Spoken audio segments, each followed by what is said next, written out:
Here's a quick tip to improve the speed of your website, and it can reduce the size of the image by over 99%.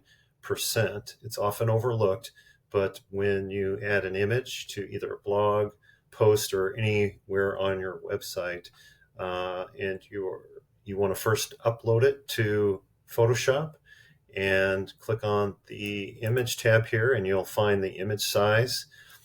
And what you want to do is reduce the resolution to at least 96. You can go down to 72 if you want, but for a blog post, I don't think you need anything bigger than like 750 by 500. Hit OK. Then you can save as a JPEG.